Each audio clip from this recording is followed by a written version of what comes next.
Hello and welcome to PlayStation Grenade. There is a huge update coming to PS Plus this November, and I think we should look at it in a little more detail.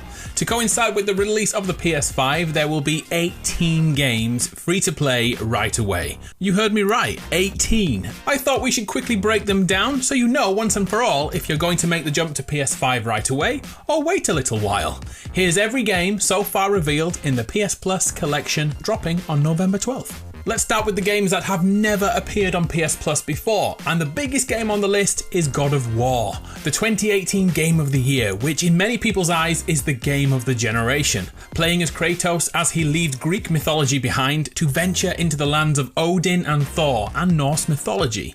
A blend of hack and slash action, reaction-based combat and puzzle solving along the way, but the story is another huge selling point as we discover secrets about the God of War and his family. This game has so many 10 out of 10 review scores, it will blow your puny mind. Another PlayStation exclusive is Days Gone, a zombie apocalypse game in which cannibalistic freakers are trying to eat you alive.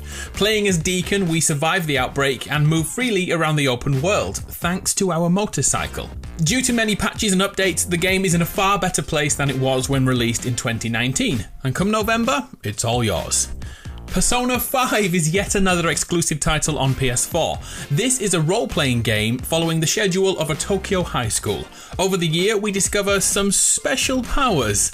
Persona games can be a bit daunting at first, as there is an element of dungeon crawling, digital novels, and even sim-like social scenarios. So maybe, if you're still thinking this isn't the game for you, when November arrives, you can try it without putting your money on the line.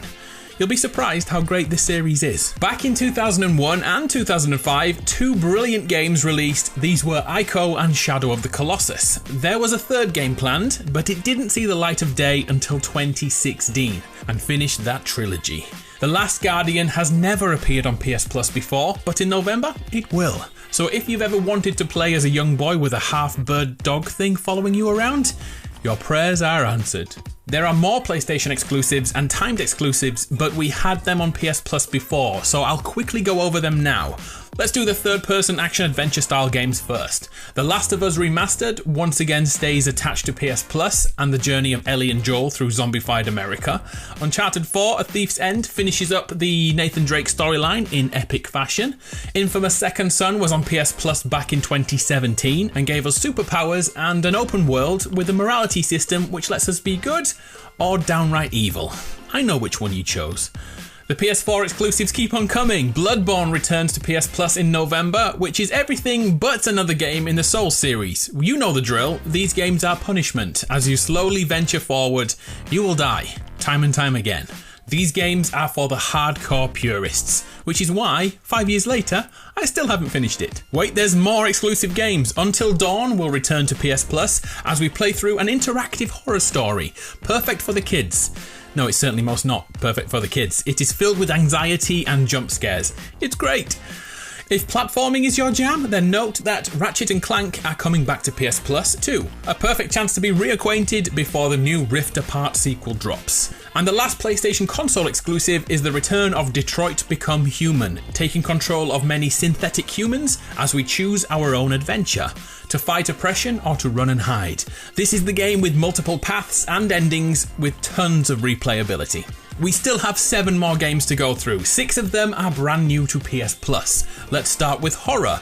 Resident Evil 7 Biohazard takes the third-person game and shoves it in first person as we take on a new protagonist to find his lost wife. This game is filled with poop-your-pants moments, especially in the first 3 hours.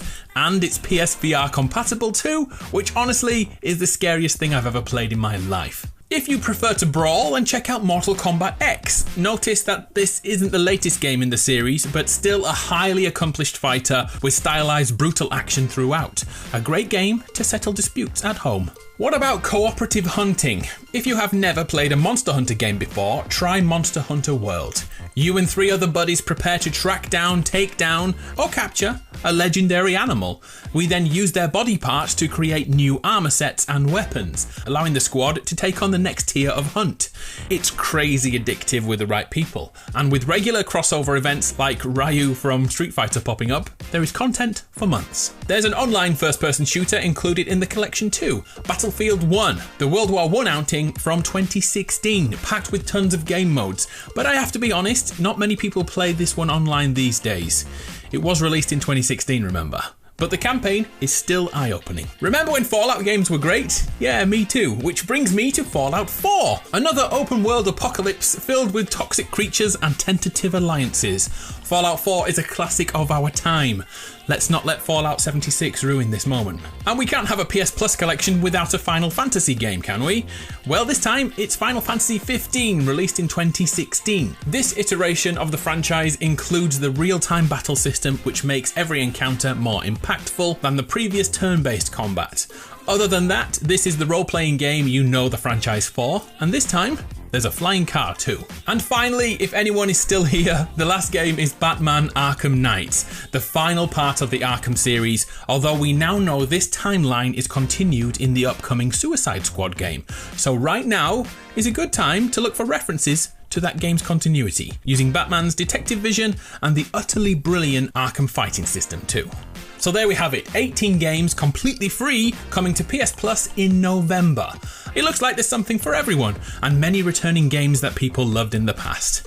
I'd love to know your thoughts, and if you've stayed this long, hit me with a dad joke please. I'll be watching. I'm Adam from PlayStation Grenade. It's been a pleasure. See you next time.